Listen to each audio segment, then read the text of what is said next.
E aí, galera, esse é mais um episódio do Maldita Politicagem, episódio número 110, e vamos falar aqui sobre as eleições no México e as eleições na Índia. A semana teve eleições no Parlamento Europeu, teve muita coisa acontecendo no Brasil também, mas a gente resolveu focar nesses dois casos para não perder a profundidade. Na África do Sul também teve coisa, que aconteceu na semana passada, A gente vai focar hoje no México, onde uma representante da esquerda saiu vencedora, a primeira mulher da história do México a se tornar presidente, e na Índia a manutenção do governo Modi à direita do espectro político, Então vamos falar de um caso de em cada um dos blocos, e para isso estou aqui com o nosso querido Luiz Dominguinho. Tudo bem, Luiz? E aí, Ale, saudações a todos e todas. Em primeiro lugar, antes de dar prosseguimento ao episódio, eu quero a sua introdução. Se fosse um projeto de pesquisa, estaria rejeitado, Porque não tem uma justificativa sólida de por que esses dois países foram reunidos no mesmo episódio, porque está aleatório. Só porque aconteceu semana retrasada, semana passada? Quase isso, quase isso. Não, então vamos lá. Dê aí a justificativa. Em primeiro lugar, são dois países do sul global. E isso aqui, quem me deu essa deixa foi o professor Guilherme, um já estável colaborador do Maldita Politicagem. Eu copiei dele porque ele vai fazer um evento com essa pegada. Então, a primeira ideia é essa. Mas, além do mais, são países com tendências diferentes. Agora, tô falando sério, vocês devem perceber pelo tom de voz, quem está em casa. São dois países que tiveram tendências diferentes das eleições da União Europeia, que agora as eleições da União Europeia para o Parlamento Europeu foram no último domingo, dia 9, terminaram, dia 9 de junho, e apontaram uma tendência de crescimento da direita, em particular da extrema-direita. Esses dois outros casos, tanto a Índia quanto o México, não caminham nessa direção. Então tem mais um motivo para olhar esses países. E a pergunta de saída é: o Sul Global tem uma tendência diferente da fascistização da Europa? Interrogação. Vamos ver isso ao longo do episódio. Você tá otimista, então, hein? O otimismo tá lá em cima. Gostei da energia. Tem uns agradecimentos nessa semana, Luiz? Tem. Bom, a gente recebeu os comentários aqui dos ouvintes. O Geraldo falou que o político preferido dele na semana passada foi o Janones, porque o Janones foi absolvido lá na comissão, no Conselho de Ética, da acusação da rachadinha. E depois se abraçou carinhosamente com o Nicolas Ferreira, naquela cena que quase saíram no tapa lá nos corredores do Congresso. O Júlio Deja disse que o episódio foi excelente da semana passada, agradecidos, Não sei se estava tão bom como ele disse, mas ele falou assim que, segundo uma decisão do Supremo agora, as apreciações dos vetos presidenciais, que foi o tema do episódio passado, precisa seguir uma ordem cronológica, porque antes o Congresso apreciava sem ordem cronológica, e isso talvez possa ter impacto, inclusive, no aumento da rejeição dos vetos que a gente identificou a partir dos dados na semana passada. E, por último, a Carol Viana, que é uma grande brasileira que está morando no Canadá, disse que outro dia ela chegou em casa e tomou um susto porque ela ouviu a minha voz e ela pensou que eu estava na casa dela, mas, na verdade, era o Guilherme, o marido dela, que estava fazendo a comida, escutando Maldita Politicagem. E aí eu dei uma gargalhada. Não, ela mandou no meu privado. Queria te mandar um abraço para a Carol e para o Guilherme. Saudades de vocês. Espero que vocês venham de vez em quando ao Brasil para a gente poder desfrutar das habilidades culinárias do Guilherme, que não são poucas. E agradecer que vocês estão ouvindo Maldita Politicagem aí no frio do Canadá.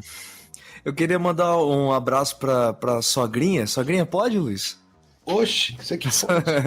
Sogrinha, dona Sandra Massolini, que riu do César Maia sendo pego de calças curtas, Literalmente de calças curtas. Você sabe que a gente gosta, já fiz umas menções aqui ao Otávio Guedes, da Globo News.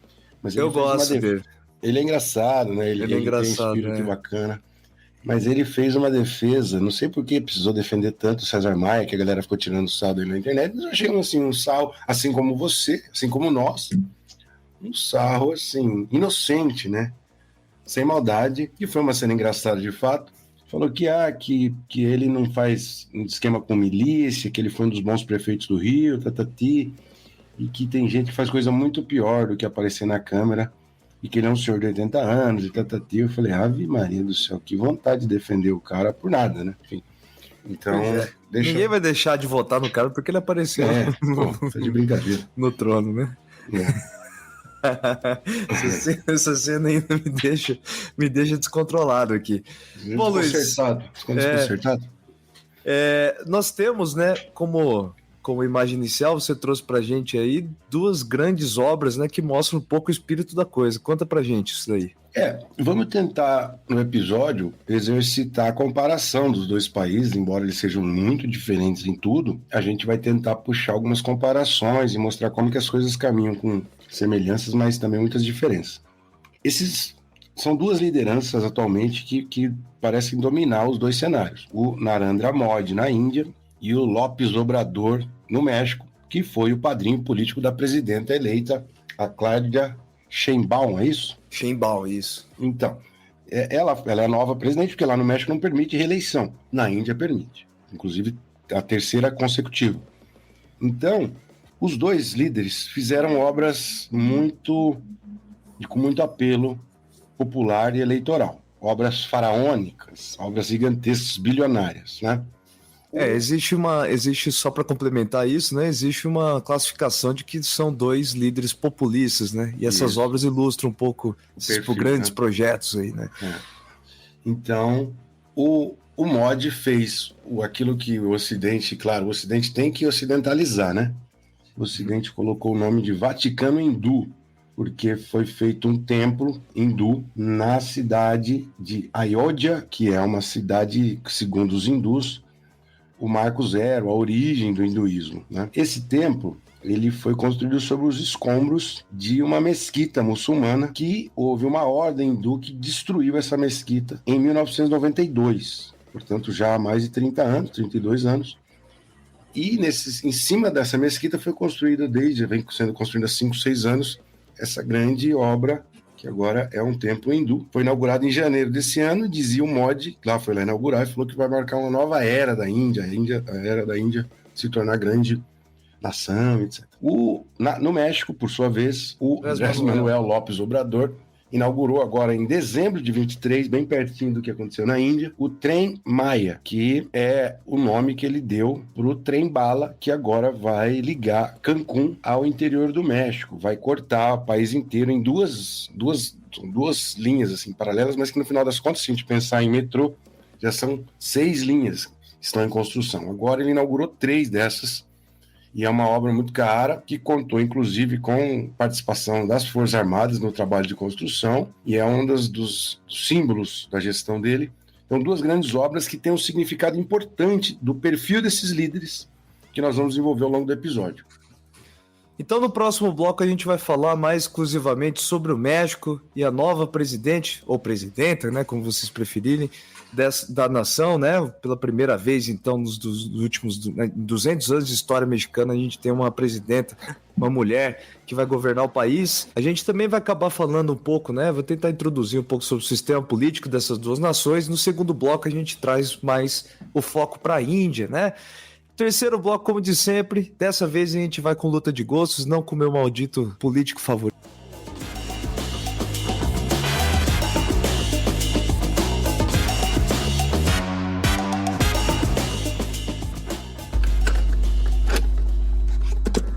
Agradezco también porque por primera vez en 200 años de la República me convertiré en la primera mujer presidenta de México. No llego sola, llegamos todas, con nuestras heroínas que nos dieron patria, con nuestras ancestras, nuestras madres, nuestras hijas y nuestras nietas. Felicito a todas y a todos los mexicanos que el día de hoy, con su participación, demostramos que México es un país democrático. Bom, nós ouvimos a nova presidente do México, né, Cláudia Sheinbaum, né? As eleições do México agora decidiram, né, os 500 membros da Câmara dos Deputados, os 128 senadores e a nova presidente do país. Vamos lá, Luiz, discutir quem é essa mulher. Você gostou dessa notícia? Achou surpreendente? Gostei, você tá ficando moderninho, botando uns trechos ali da fala dela, bacana. Não, foi legal o discurso dela. Ela tem uma pegada, ela não parece ser aquela coisa de política, né? Aquele carisma político forte, sim, mas ela é legal. O discurso dela foi muito bonito, na verdade, né? Os trechos que a gente colocou ali dá um tom disso daí, né? Diferente do Lopes Obrador falando. Aliás, a gente vai ver depois o Mod falando, né? Eu tava lendo muito sobre ele e o pessoal falando que ele era muito bom com oratória. Depois a gente pode pôr aqui. Já viu o discurso dele?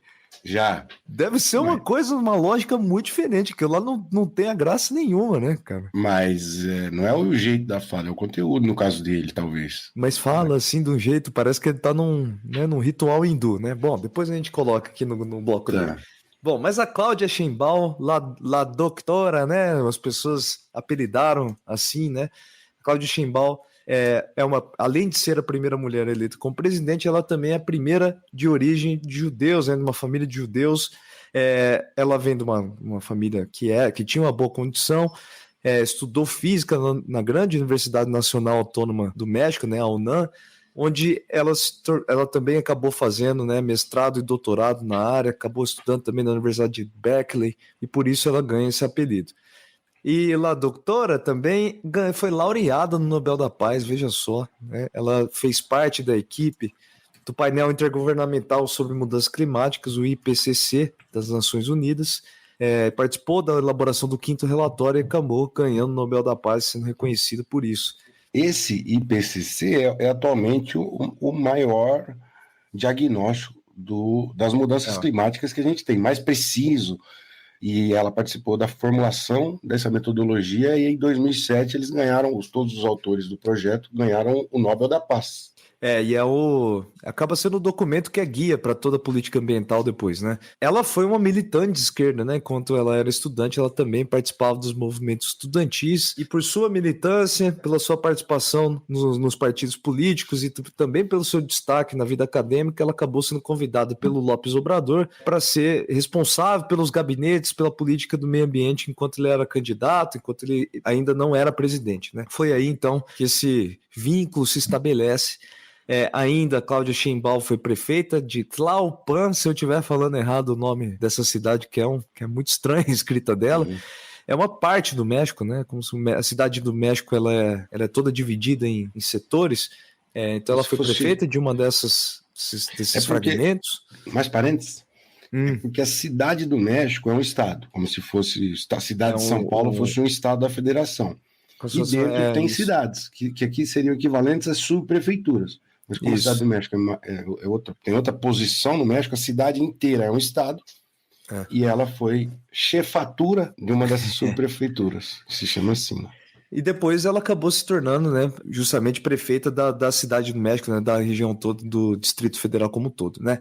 Bom, para a gente entender um pouco como chegou a política até a Cláudia Sheinbaum, é inevitável dessa vez a gente não falar do seu antecessor, né? Porque a Cláudia Sheinbaum fez uma campanha política totalmente conservadora, ela não tentou apresentar grandes inovações, na verdade sempre esteve vinculada à imagem do Lopes Obrador, que é o presidente que estava, né, em exercício, permaneceu 6 anos, é preciso lembrar que as eleições do México o mandato é mais longo que o nosso, né, de 4. Para muitos, um populista, né, um orador muito habilidoso. E veja só, Luiz, o cara é cientista político, sabia dessa? Eu soube hoje, graças ao seu roteiro. Ele estudou na Faculdade do México também? Não, né? Eu não vi a universidade que ele se formou, mas o cara é cientista político, né, e administração pública, né, o curso. Guardem essa informação.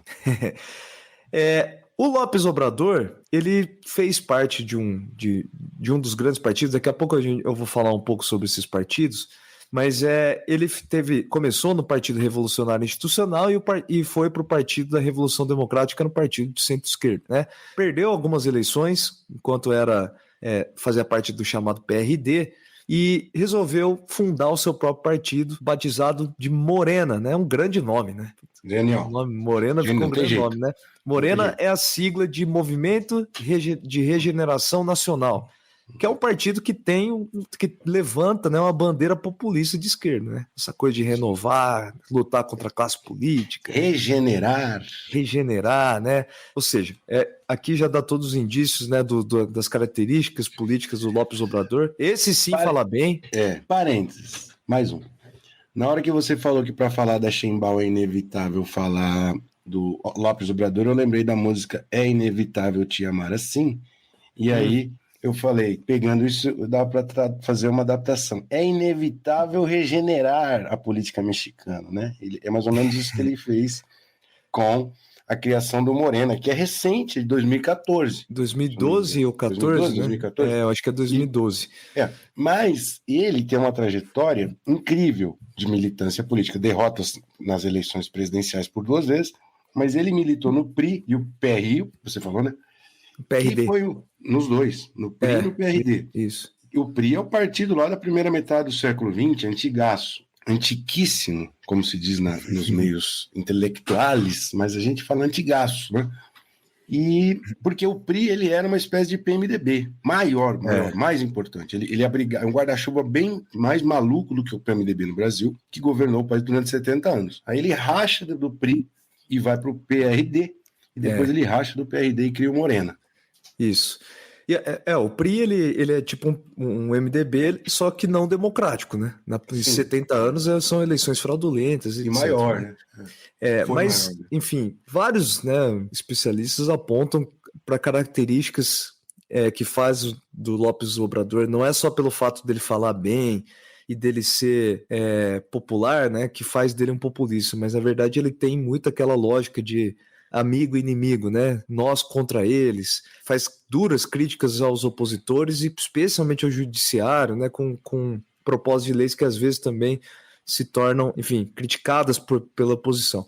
Então, ele tem algumas dessas características e ele ganhou uma aprovação gigantesca com um tipo de política militarizada, deu um espaço grande para os militares ao longo do seu governo, políticas também, grandes projetos desenvolvimentistas, da qual o Luiz trouxe aqui um dos exemplos, mas várias obras grandes no país com essa visão de desenvolver através do Estado um capitalismo mais moderno, né? O que faz a gente pensar, por exemplo, uma refinaria enorme, né? Enfim, tem características de um desenvolvimento até ultrapassado, né? Que não leva muito em consideração pautas ambientais, por exemplo, né? Inclusive, nós citamos, vale aqui citar o episódio do Fora da Política Não Há Salvação, outro podcast que a gente admira muito. O professor Cláudio Couto acabou conversando com o Adriano Lavalle, que é um especialista da política mexicana, e eles, em determinado momento, fizeram uma comparação entre Lula e Obrador, da qual eu acho que nenhum de nós dois discorda, né? O Lula tem um perfil muito mais construtor de instituições, abre aspas aqui, né? Muito mais do jogo político mesmo, de fazer instituições, de fazer negociações entre partidos políticos, etc. O Obrador já opera numa lógica totalmente diferente, né, de criar oposição, de jogar o seu eleitorado contra aqueles partidos tradicionais, etc. Né? Então, são comparáveis só naquilo que eles pensam para a economia, na distribuição de renda, mas né, na forma como eles operam politicamente são muito distintos. Né? O López Obrador, portanto. Então, veja, o López Obrador, com essa aprovação enorme, conseguiu transferir perfeitamente, né, para uma mulher que tem um perfil muito forte também, né, que obviamente conquista votos por ser também prefeita da maior cidade do México, mas o López conseguiu transferir todos esses votos para ela. Bom, o sistema político mexicano, Luiz, eu achei interessante que é a coisa, né? Eles estão vivendo algo quase que invertido do resto do mundo, né? Mas pelo fato do Morena, esse partido do López Obrador, ter se levantado como partido que luta contra aquilo que está estabelecido. Então o populismo lá cresceu à esquerda. O Morena, que levanta a bandeira e a imagem do Lázaro Cárdenas, um ex-presidente lá da época revolucionária, ainda nos anos 30, eles levantam essa coisa, né, dos trabalhadores, da distribuição de terra, que sempre foi uma pauta que vai aparecer na história inteira do México, contra os partidos tradicionais. Partidos tradicionais que a gente pode ver à direita, o chamado PAN, Partido da Ação Nacional, que ganhou eleições em 2002, 2006, por exemplo. O PRI, que o Luiz falou agora, né, Partido Revolucionário Institucional, que é a institucionalização da revolução, né? Que por 80 anos, da independência, né? da Revolução Mexicana, né? Mas você tem que entender da história do México para entender a sigla e o nome do partido, senão não faz sentido, Isso. porque a primeira vez quando eu escutei a sigla era uma contradição em termos, né? Revolucionário institucional? Não é revolucionário ou institucional, mas é que ele é a institucionalização da Revolução. Da Revolução. E ele nasce lá à esquerda, inclusive com o próprio Cárdenas, que é a imagem do Morena, né? Ele nasce à esquerda e ele vai, ao longo do tempo, se institucionalizando, né? Se tornando cada vez mais um partido burocrático, um partido de centro, etc., até que nos anos 80 e 90 eles abraçam o neoliberalismo e acaba bagunçando tudo, né? É por isso que surge o PRD, esse partido que era do López Obrador e que agora praticamente está assumindo, né? O López Obrador levou todos os seus aliados do PRD para o seu novo partido e acabou esvaziando aquele que era o partido de esquerda do México. Bom, algo a falar, Luiz Domingos? A transição para a democracia mexicana, ela é considerada mais recente do que os outros países da América Latina, que são ali nos anos 80, deles é nos anos 90, 2000, porque justamente durante lá a década de 40, 50, até o comecinho do século XXI, o PRI foi hegemonizando o sistema político mexicano e, depois de um determinado momento, até por meio de fraude eleitoral. Sim. Então, não havia... Os outros partidos existentes no sistema eram muito pequenos e incapazes de fazer frente à máquina do priista, certo? E aí, para os critérios de democracia que a gente falou no episódio retrasado, né? Um mínimo de democracia, ter alternância de poder, eleições justas, o México não se encaixava até os anos 90, até quando vem o PRD e consegue equilibrar o jogo, estabelecendo uma democracia competitiva em termos liberais no México. Perfeito. O PAN, né, que também ganhou 2 eleições nos anos 2000, né, o partido de direita. Mas então, esse Morena, ele acabou emparedando todo mundo, né? Para o nosso Tem Tabela de hoje, para mostrar um pouco da força, né, da pancada que foi essas eleições, vamos lá com os números. A Cláudia Sheinbaum foi eleita com o maior número de votos da história, né, que um candidato a presidente já recebeu. Bateu o recorde anterior do López Obrador e recebeu mais de 35 milhões de votos ao todo. Somando a sua coligação, que vai dar 60 e poucos % do eleitorado. Mas não foi só ela que recebeu uma bancada de votos, né? Se a gente pega e olha para as casas legislativas também, isso ocorre, né?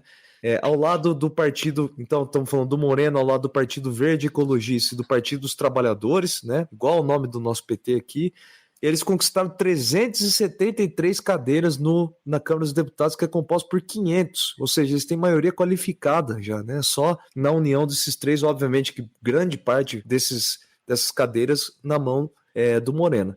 E 83 dos 128 senadores, ou seja, Cláudia Sheinbaum vai governar de braçada, né? Sim, e isso tem um problema para frente, né? Que a gente vai discutir mais adiante, que dá uma maioria legislativa que pode ser perigosa para o perfil do López Obrador, né? Pois é difícil de saber, né? Porque essa é uma... Nós vimos no Brasil como é difícil isso, né? Essa é uma tarefa complicada, né? Você ser eleita, na verdade, com o capital político de outro, né?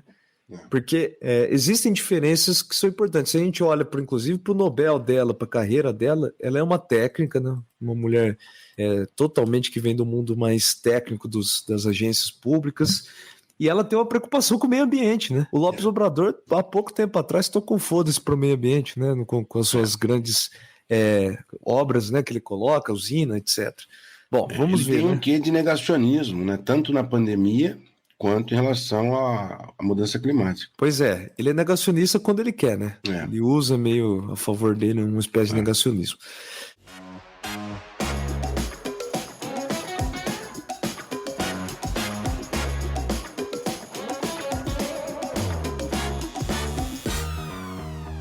É inevitável te amar assim. Então vamos lá, agora vamos falar Isso daí era... Você achou que estava fora do coisa para você cantar aí? Quem que era essa música mesmo? Intervalo? Quem que era essa música? Não estava no intervalo? Não, você cantou. Pode cantar, canta. Eu acho que o nosso é inevitável te amar assim, Tantas vezes vejo não vai dar no fim. Sempre. Ai, Vamos meu lá, Deus vamos do lá. céu. Eu Ô, não tenho que Luiz, pagar royalties aqui pro Marrone. na Índia, não, você não vai bater lá os algoritmos, a inteligência artificial não vai captar e reconhecer a música, não. Claro Fica que vai ter tranquilo. político. Fica tranquilo. Na Índia, diferente do México, né, nós não temos um presidente novo, né? Trata-se de uma reeleição de um indivíduo também que é bastante peculiar para a história da Índia. Então conta pra gente quem é o primeiro-ministro indiano. É o que você achou que ele fala muito sereno. Mas Não, depois não, eu fiz... Matheus, coloca agora aqui ele falando. और मैं मानता हूं कि ये आशा करता हूं कि 5 साल तो अब ईवीएम शायद मुझे नहीं सुनाई देगा, लेकिन जब 29 में हम जाएंगे तो फिर से शायद. Eu acho que esse é o estilo que talvez tenha a ver um pouco com a cultura hindu, né? Com a religiosidade, com o estilo até dos sacerdotes, eu não sei. Aí que precisava ter um mais conhecimento mínimo sobre o hinduísmo. Mas vamos lá. Ele nasceu em 1950. É o primeiro chefe do país que nasceu depois da independência indiana, que se tornou um país independente, quebrando a colonização inglesa lá em 1947. De uma família pobre, teve 5 irmãos, o pai dele vendia chá em estações de trem, enfim. E aí, muito jovem, assim, com 14 anos, ele começou a militar na RSS, que era uma organização nacionalista hindu, porque você tem esse nacionalismo religioso, coisa que não existe, por exemplo, no México, que é onde se sabe, e não existe no Brasil, né? Na América Latina, o nacionalismo normalmente é nacionalismo só, sem base religiosa, né? Então, essa RSS era uma organização antiga, lá da década de 20, e ele ingressa nela muito jovem, na década de 60. Só que aí, a família dele, seguindo as tradições locais, armou o casamento dele quando ele ainda era criança com uma outra moça de outra família. E ele teria que se casar aos 18 anos. Ele casou, de fato, uma cerimônia muito discreta entre as duas famílias. Só que aí ele nunca conviveu com a mulher. Ele casou só para seguir as tradições e obedecer o pai, mas a organização, a RSS, não gostava que os militantes casassem. Ele manteve só uma curiosidade, não sei se você foi tão profundamente na biografia do Modi, mas ele não conviveu, quer dizer que ele não morava com ela, assim? Não tinha, nunca apareceu com ela, não morava com ela. Né? Era só uma coisa de papel. E aí, isso ficou escondido sem domínio, sem conhecimento público até 2014, quando ele foi se candidatar para primeiro-ministro. E aí ele precisou preencher uma ficha, e aí lá ele revelou que ele era casado no papel com ela. Foi um susto, assim, todo mundo falou, nossa... Enfim, e ele usa isso, ele usa esse estilo de recluso, de solteiro, de não ter filhos, para dizer que ele não tem motivos para fazer corrupção, que ele tem mais tempo para se dedicar para a Índia, para trabalhar pelo povo indiano, uma coisa também um apelo muito típico de dedicação típica de um populista. Bom, o partido do qual ele é o líder é o BJP, que é um partido que é uma espécie de costela, um fiapo da própria RSS, com o mesmo perfil, né? E nasce em 1980. E ele também ajudou a fundar essa organização e militou nela. Em 2001, esse partido BJP vence as eleições no estado de Gujará. Eu tô pensando Guarujá, no Guarujá. Virou prefeito de Guarujá. O japonês, eu te lascar. E aí ele é o primeiro-ministro chefe regional, que é a mesma lógica do funcionamento do sistema nacional. É um parlamentarismo, o primeiro-ministro é eleito pelas forças do parlamento nacional. Nos estados, as províncias, caso queira, as unidades subnacionais, também funciona assim. Então, se fosse o governador do estado, que é o primeiro-ministro estadual ou regional. E aí ele ficou no poder nesse estado, no Guarujá ou Gujará, puta que o pariu, hein, que difícil, Gujará, até 2013. Aí em 2014 ele se candidata para o primeiro-ministro e ganha. Já em 2014 é uma vitória muito importante, assim, com expressividade numérica, de assentos no parlamento, e aí ele vai. Em 2019 ele se reelege. Aqui é quando ele passa a régua e fecha a conta, porque ele teve uma vitória esmagadora, parecida com essa do Obrador agora. E aí em 2024 ele vai para o terceiro mandato, lá o mandato é de 5 anos, permitindo reeleição. Ele Então é o vamos lá, único, Luiz, ou só melhor, para a gente sintetizar aqui. 2014 foi quando ele foi eleito pela primeira vez primeiro-ministro da Índia. Em 2019 ele foi reeleito com essa vantagem gigantesca, e agora esse ano, né? uhum. Tá, Isso, o terceiro mandato começa terceiro agora, acabou mandato. de tomar posse em 24, então vai até 2029. Bom, só os dados aqui para fazer a comparação que você fez ali com o caso mexicano. Em 2019, o partido dele sozinho elegeu 56% das cadeiras do parlamento, ou a Lok Sabha, que é a Câmara Baixa, que é o parlamento lá, é um bicameralismo assimétrico. Porque você tem o Senado, mas o Senado não é tão importante, não tem tanto poder quanto a Câmara Baixa. Uhum. Também muito semelhante à Inglaterra, nesse sentido, porque eles copiaram o sistema político, o sistema eleitoral inglês. Então, a Lok Sabha é a grande arena política do país, como a Câmara Baixa, a Câmara dos Comuns inglesa.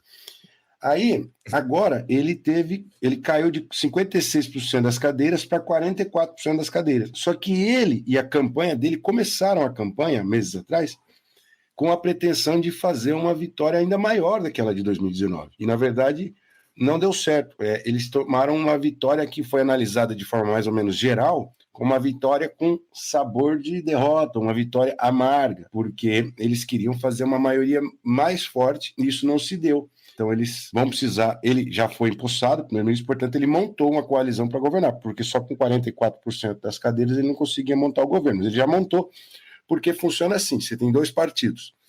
O BJP, que é o partido de inclinação conservadora nacionalista, e faz uma política anti-muçulmana. E o grande opositor é o Congresso Nacional da Índia, que é o primeiro partido da história da Índia, que foi criado lá na época da colônia, ainda em 1890 e quebrado, no século XIX.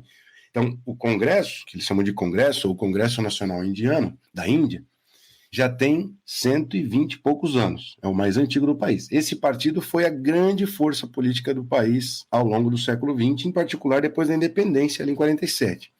Só que agora ele rivaliza com o BJP. Por quê? Porque esse partido do Congresso tem uma inclinação liberal. Uhum. Só que ele atualmente, a aliança que ele lidera, tem mais ou menos 20 outros partidos. Então o sistema político indiano, ele tem no nível nacional 6, 7 partidos, e nos estados, que são uma diversidade étnica absurda, gigantesca, você tem mais de 100 partidos.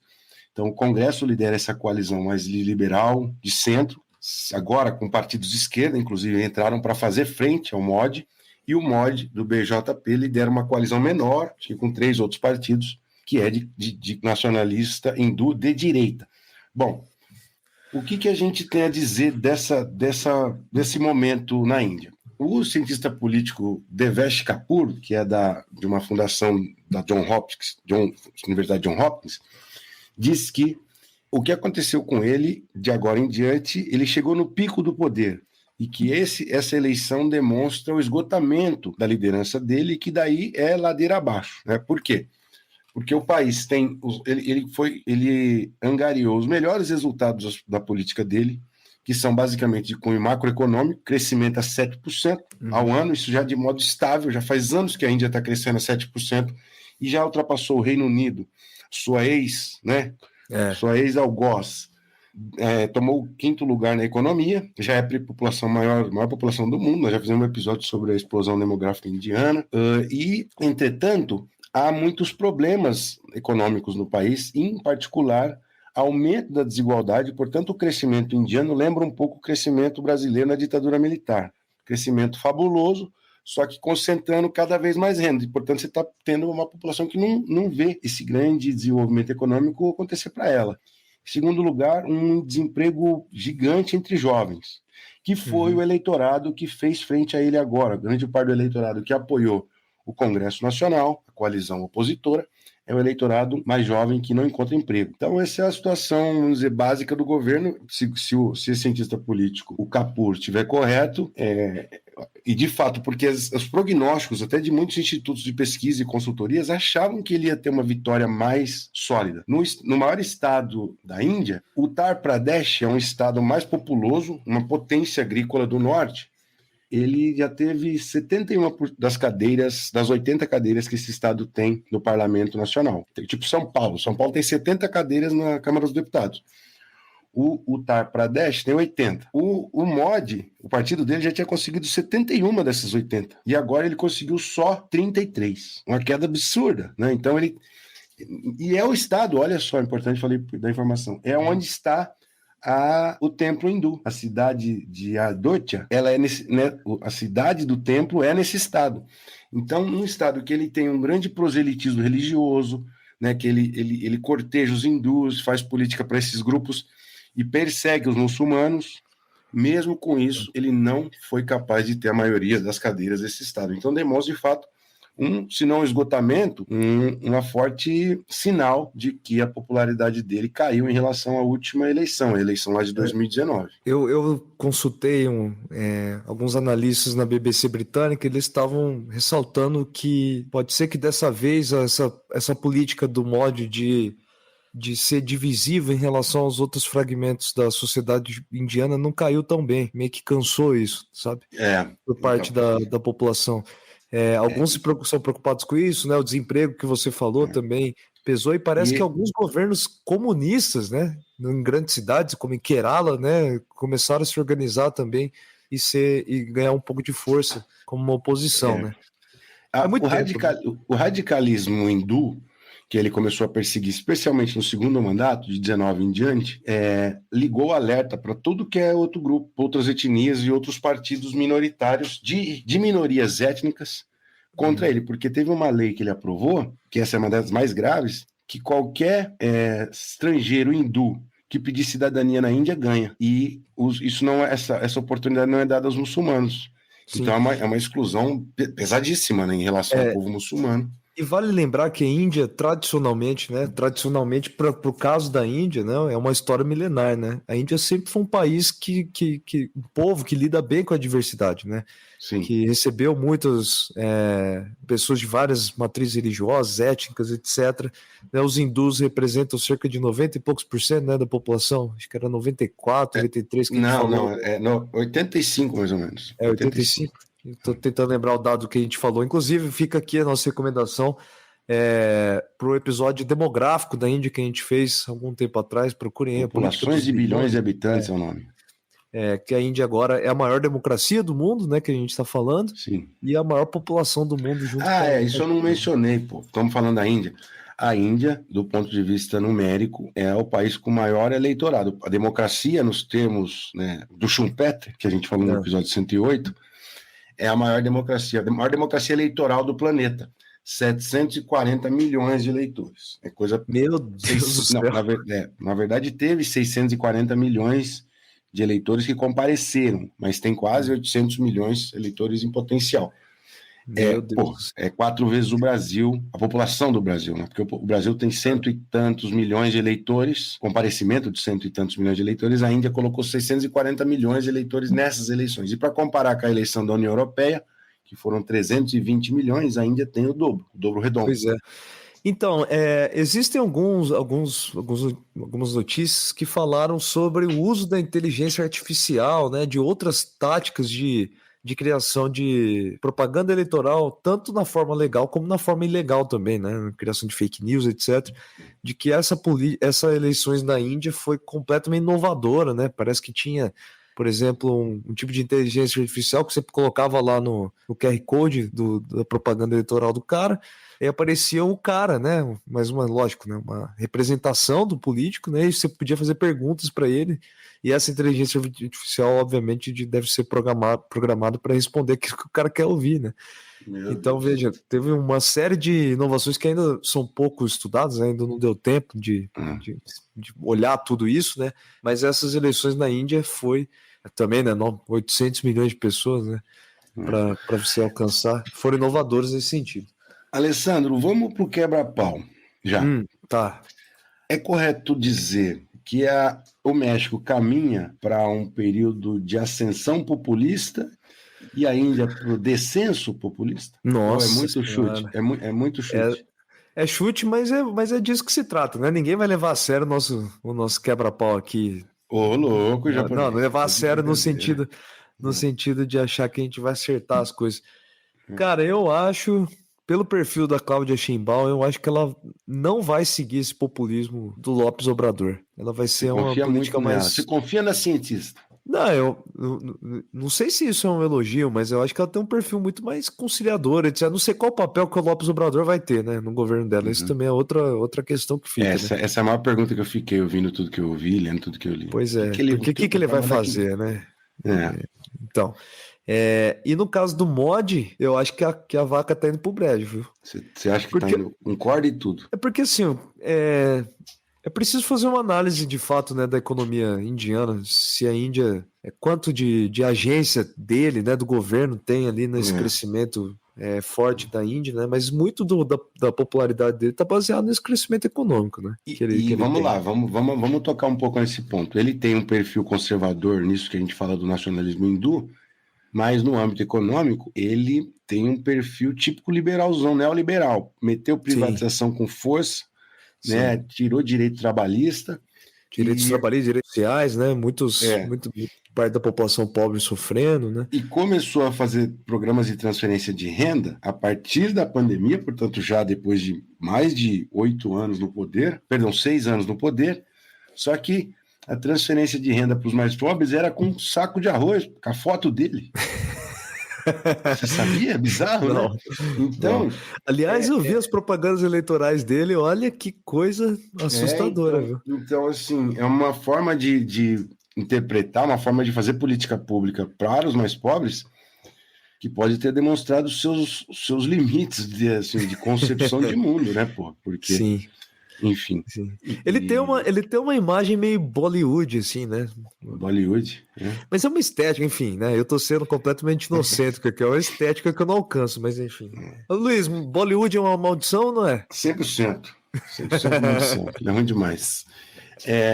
E com relação ao México, uma coisa que eu acho que é super importante pontuar aqui para finalizar é que o trunfo do AMLO, ou Lopes Obrador, que foi o que responde pela eleição esmagadora da Cláudia, é que ele fez uma política de aumento do salário mínimo, que fez com que o salário mínimo tivesse um ganho real aí de não sei quantos por cento, você que viu, 20 e tantos por cento. Primeira vez que teve ganho real nos últimos tantos anos. Né? E um ganho significativo do ponto de vista nominal. Parece que ele dobrou o salário mínimo, mas tem a inflação que come esse ganho nominal, então o ganho real é de 20 e poucos por cento. E, além do mais, programas de transferência de renda direta para grupos vulneráveis, em particular idosos, deficientes e algumas etnias indígenas, além de, talvez, jovens em situação vulnerável. Esse é tipo um Bolsa Família, que a grana vai direto na conta das pessoas ou das famílias.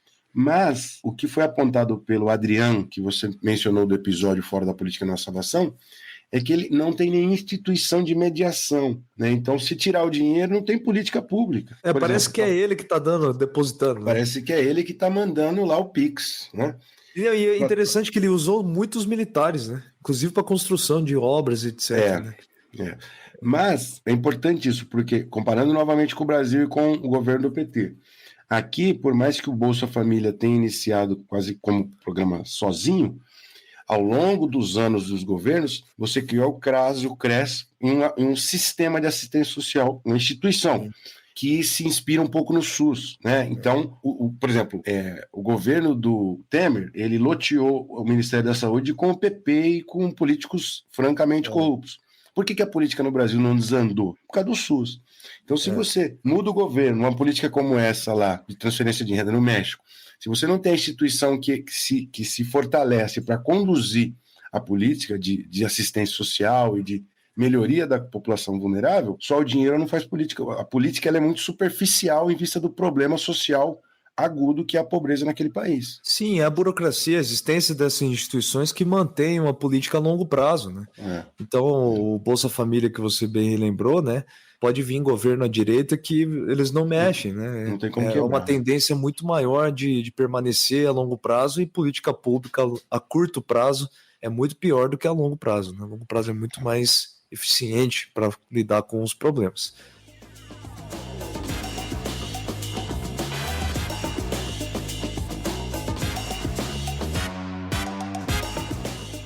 E Alessandro, hoje você tá protagonista. Eu quero saber qual que é o caos que você trouxe para alimentar e aquecer os corações. Um caos que ilustra o episódio de hoje para os ouvintes. Só uma pergunta, você vai ter caos também? Hoje eu não cavoquei, eu coloquei mais inicial, que já são causos em si. Tá, entendi. Não, o caos é um acontecimento que eu não conhecia, né? Mas em 2006, o nosso querido Andrés Manuel López Obrador, né? O ANLO, ele concorreu, né? Para a campanha presidencial, né? A disputa presidencial, com o Felipe Calderón, que era do PAN, né? Esse partido de direita que nós falamos no México. O Felipe Calderón era um candidato à presidência que queria receber a transferência de voto do seu antecessor, o Vicente Fox, também do PAN. E o negócio foi pau a pau, né? Centro-direita contra centro-esquerda, né? ANLO contra Calderón, e acabou com uma diferença de 0,5% de votos, 0,6% de votos, para ser mais preciso, cerca de 240 mil votos apenas. O que o nosso querido López Obrador foi fazer? Algo muito parecido com o que o seu amigo Aécio Neves fez aqui no Brasil, né? Não reconheceu a vitória do Felipe Calderón, pediu recontagem de votos. Isso gerou uma série de problemas no México ali em 2006, inclusive o López Obrador se autodeclarou presidente entre os seus apoiadores. Veja que bagunça que o negócio virou. Tiveram que fazer toda uma equipe de investigação para ver o que tinha acontecido, né? O sistema eleitoral. Tipo o Guaidó na Venezuela, não foi? Pulou o mundo. Aquele lá é completamente fora da casinha, né? Que plano, enfim, né? Outro episódio a gente fala daquele besta. Mas o negócio é que o López Obrador ele estava querendo se nomear presidente do negócio. E aí o pessoal foi lá fazer as investigações e deu lá que, enfim, existiam falhas, né? Como todo sistema eleitoral tem falha, mas essas falhas não explicariam nenhum tipo de diferença, não trariam nenhum tipo de mudança do resultado. Então, no final das contas, o presidente foi mesmo o Felipe Calderón. Então, isso mostra um pouco que o nosso López Obrador ele não é muito lá democrático nas coisas. Ele é muito apegado às regras da democracia burguesa, não, né? não é muito. Não é muito. Outra coisa, agora, não sei se em 2023 ou 2022, ali no final da pandemia, ele propôs um plebiscito para mudar a Constituição. Sim. Só que o plebiscito teve um comparecimento muito baixo, né? Mas ele já vem com essa gracinha. Ele queria implementar eleições para o judiciário, né? Enfim. Ele quer isso, ele tem uma reforma que ele já mandou pro Congresso, eu acho. Mas ele mandou pro Congresso sabendo que não ia ser votado. Ele mandou como uma espécie de sinal, né?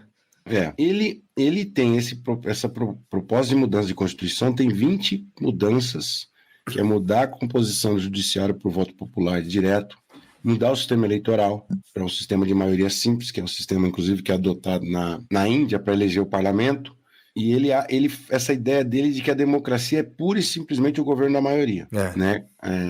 Parece que eu estou ouvindo o Bolsonaro, a minoria tem que se dobrar a maioria, né? E isso quebra muito a legitimidade das instituições, em particular do judiciário, porque o judiciário tem como princípio ser contra-majoritário. Pois isso daí pode dar ruim, né? Não parece que a Cláudia Sheinbaum tem nada dessas características aí do López Obrador. Mas vamos ver, né? Cenas para os próximos episódios.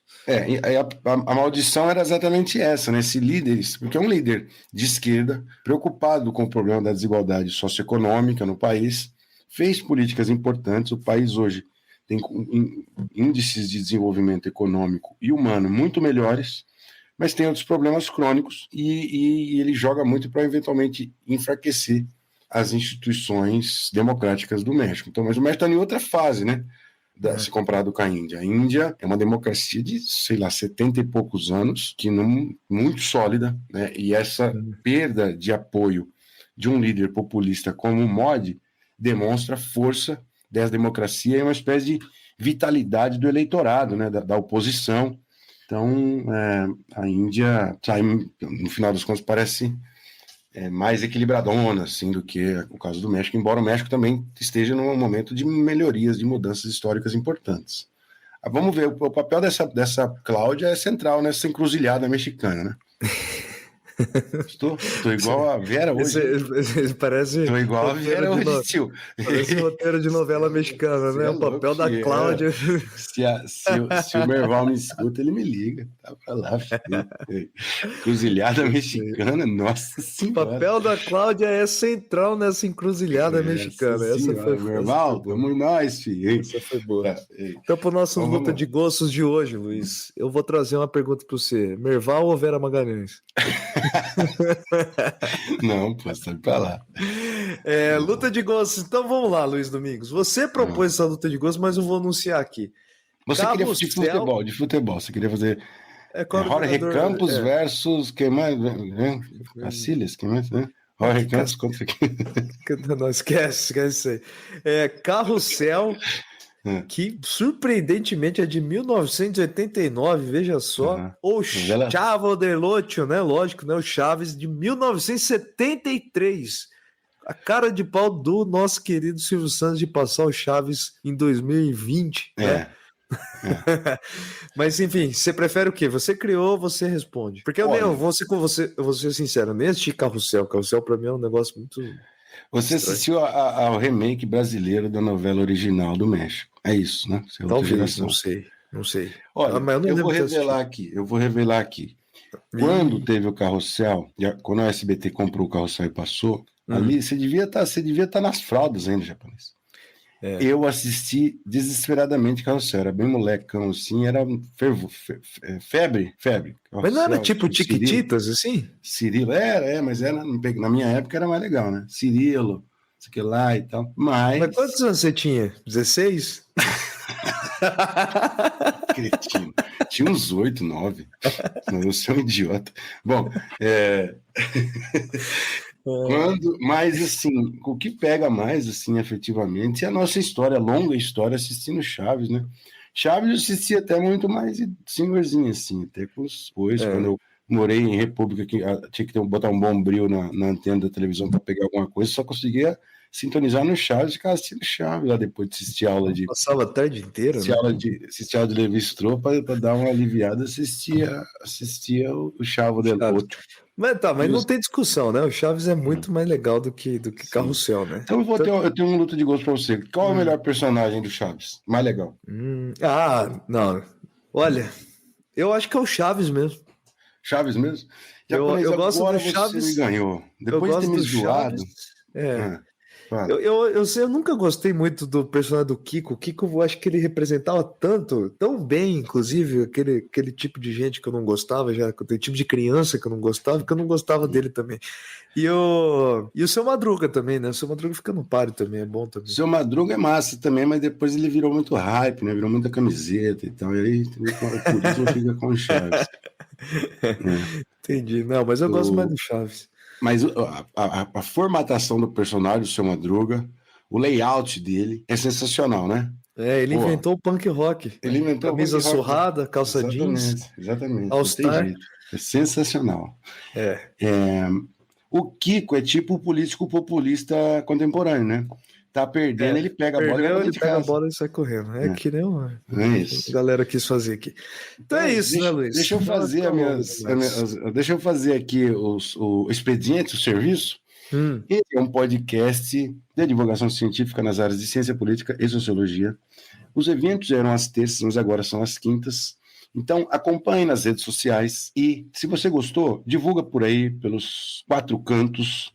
Fala que tem um podcast que tenta fazer uma discussão de ciência política e de sociologia. Não sei se a gente consegue fazer.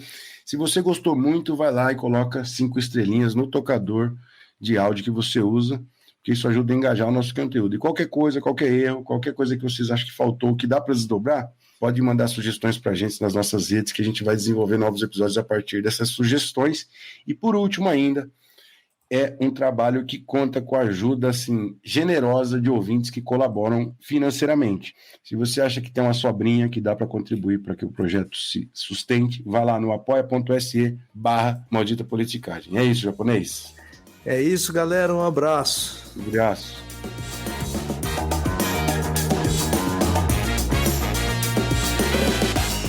O Maldita Politicagem tem roteiro e produção de Luiz Domingos Costa e Alessandro Tokumoto, edição de áudio de Matheus Bittencourt, finalização de áudio e identidade visual de Fábio Tokumoto.